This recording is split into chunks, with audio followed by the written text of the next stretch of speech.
ভালো প্রশ্ন।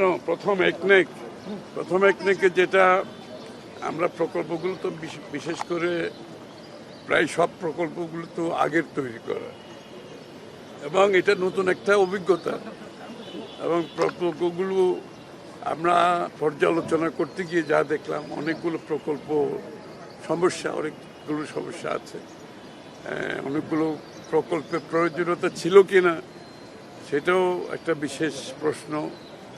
তো এগুলো এত বেশি বিশ্লেষণ করতে হচ্ছে যে প্রকল্পগুলো বিভিন্ন কারণে বিভিন্ন উদ্দেশ্যে করা হয়েছে, এই জন্য সময় অনেক নিয়েছে।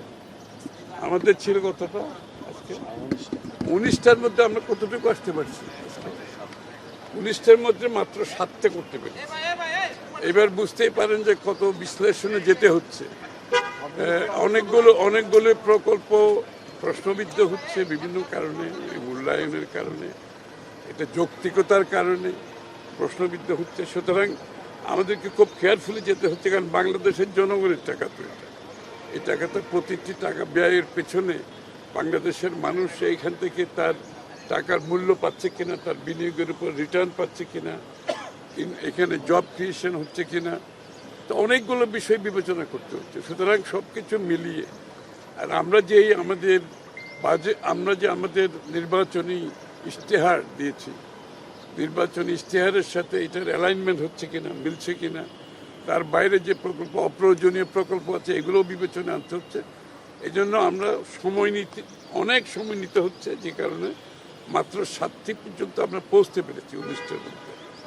তো এই 7টির মধ্যে 2-1টা বিবেচনার জন্য দেওয়া হয়েছে, আর কিছু পাস হয়েছে, এই আর কি। কয়টা পাস হয়েছে? ওইটা আমাদের পাস।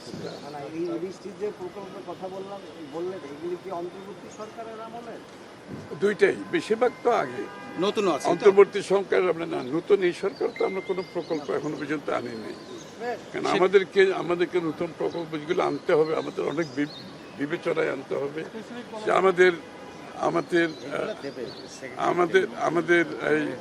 আমাদের নির্বাচনী ইশতেহারের সাথে অ্যালাইনমেন্ট হচ্ছে কিনা। সেক্ষেত্রে কয়টা অনুমোদন পেল আর কোন কোন প্রকল্পগুলো অনুমোদন দিয়েছে এগুলো ওখান থেকে ডিটেলস বলা হবে। অসঙ্গতি মানে এখানে এগুলো বারবার ডেফার করা হয়েছে, মূল্য বৃদ্ধি করা হয়েছে, যেগুলোর যৌক্তিকতা প্রশ্নবিদ্ধ হতে পারে, এই বিবেচনায় কিছু ডেফার করা হয়েছে, কিছু পাস হয়েছে। আর যেগুলো প্রকল্প শেষ হয়ে গেছে এগুলো তো আমাদের কিছু করার নেই পাস করা ছাড়া। তবে এগুলোকে আমরা ইনভেস্টিগেট করতে বলেছি। যেমন একটি প্রকল্প আমি বলি, একটি স্পেসিফিক প্রকল্প, গোপালগঞ্জ ডেন্টাল কলেজ অ্যান্ড হাসপাতাল। এই প্রকল্পটা তো শেষই হয়ে গেছে, এটা তো পাস করা ছাড়া উপায় নাই। তো এটা আমরা বলেছি একটু ইনভেস্টিগেট করে রিপোর্ট দেওয়ার জন্য। আমাদের কাছে মনে হয়েছে এই প্রকল্পটার যৌক্তিকতা আছে কতটুকু, সেটা আমাদের কাছে প্রশ্নবিদ্ধ হয়েছে, এবং এটার মূল্য যেটা খরচ ধরা হয়েছে সেটা কতটুকু যৌক্তিক সেটা নিয়েও প্রশ্ন এসছে। যাই হোক, এটা যেহেতু হয়ে গেছে আমাদের কিছু করার নেই, কিন্তু এটাকে আমরা বলেছি এটা উপর একটা তদন্ত করে একটা রিপোর্ট দিতে, যাতে আগামীর প্রকল্পগুলোতে আমাদেরকে এইভাবে অতিরিক্ত ব্যয় করতে না হয়, এবং মূল্য, প্রকল্প যে কোয়ালিটি, এগুলো নিয়ে যাতে প্রশ্নবিদ্ধ না হয়। অনেকগুলো প্রায় শেষ পর্যায়ে। যেসব প্রকল্প দীর্ঘদিন থেকে ঝুলে আছে, বারবার মেয়াদ বাড়ানো হচ্ছে, ব্যয় বৃদ্ধি হচ্ছে, আমরা কিছু ক্যাটাগরিতে যাচ্ছি। একটা কমিটি করা হয়েছে মাননীয় অ্যাডভাইজার সাহেবকে দিয়ে, মাননীয় অ্যাডভাইজার অর্থ মন্ত্রণালয়, ওনাকে দিয়ে একটা কমিটি করা হয়েছে। আমরা সব প্রকল্প আমরা ইভ্যালুয়েশন করছি, এর মধ্যে কতগুলো বাদ যাবে, কতগুলো এক্সটেনশন করা যাবে, কতগুলো আগামী দিনে আমরা নতুনভাবে গ্রহণ করব। এগুলো শেষ হওয়ার পরে ক্রমান্বয়ে আমরা ওই ব্যালেন্স শিট যেভাবে ক্লিয়ার করতে হয় না, এতে আমাদের অনেকটা ব্যালেন্স শিট ক্লিয়ারের মতো অবস্থা হয়েছে আর কি, যে খারাপ জিনিসগুলোকে বের করে ভালো জিনিস বের করতে একটু সময়ের দরকার। এই কাজগুলো মাননীয় উপদেষ্টাকে দিয়ে একটা কমিটি করা হয়েছে। সেই কমিটির মাধ্যমে এগুলোর ক্লিনিং প্রসেস শেষ করে ক্রমান্বয়ে আমরা যত দ্রুত সম্ভব বিগত দিনের যে প্রকল্প এগুলোকে আমরা শেষ করতে চাচ্ছি, যেহেতু আমরা নতুন প্রকল্প নিয়ে আসবো আগামী দিনে। আমাদের যে জনগণের কাছে যে আমাদের দলের যে ম্যানিফেস্টো, ওগুলোকে ধারণ করে যত তাড়াতাড়ি সম্ভব নতুন প্রকল্পের মাধ্যমে আমরা যাতে জনগণের কাজে দেওয়া প্রতিশ্রুতি পূরণ করতে পারি, সেভাবে আমরা সেগুলো কি বিষয়ে কি পরবর্তী একটা হ্যাঁ, ওগুলো তো আসবে স্বাভাবিক একটা।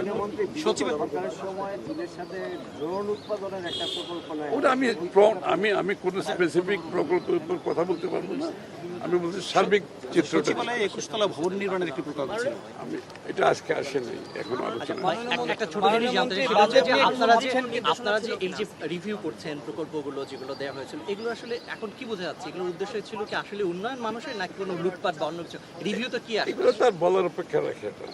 যে কারণে অনেকগুলো অপ্রয়োজনীয় প্রকল্প দেওয়া হয়েছে, অপ্রয়োজনীয় ব্যয় হয়েছে জনগণের ট্যাক্সের টাকায়। তো এই কারণেই তো ডিলেটা হচ্ছে। আমি তো বললাম 19টা প্রকল্পের মধ্যে মাত্র আমরা 7টা করতে পেরেছি, কারণ এগুলো অনেক সময় নেওয়া হচ্ছে। এগুলো পর্যালোচনা করার জন্য, বিশ্লেষণের জন্য সময় নিয়ে করতে হচ্ছে, কারণ এগুলো জনগণের টাকা। আমরা তো অত সহজে পাশ করে দিলাম আর হয়ে গেল, এইভাবে তো আমরা করতে পারবো না। সুতরাং সময় নিতে হচ্ছে। একটা কমিটি করা হয়েছে, ওই কমিটি বিশ্লেষণের মাধ্যমে অনেকগুলো প্রকল্প বাদও যাবে, আর যেগুলো প্রক্রিয়াগতভাবে আমাদের একটা প্রজেক্টের সামনে আসবে। আমরা প্রত্যেক সপ্তাহে একটা সবার মাধ্যমে এই ব্যাকলগগুলো ক্লিয়ার করে আমাদের নতুন প্রকল্পগুলো সামনের দিকে নিয়ে আসবো। যাচাই বাছাইয়ের পর কি পরিমাণ টাকা সাশ্রয়ী হতে পারে? এটা তো হিসেব কিতাব করতে হবে। মাত্র 4টা প্রধানমন্ত্রী বাজেট অনুমোদন হয়েছে, বলতে পারি 4টা। আজকের অনুমোদন কি 4টা হলো? পাবেন হিসেব। বাজেট কি আগের চেয়ে বড় হবে না? বাজেট নিয়ে পরিকল্পনা কি আগের চেয়ে বড় হবে এটা না? তো বাজেট তো আজকে বিষয় না।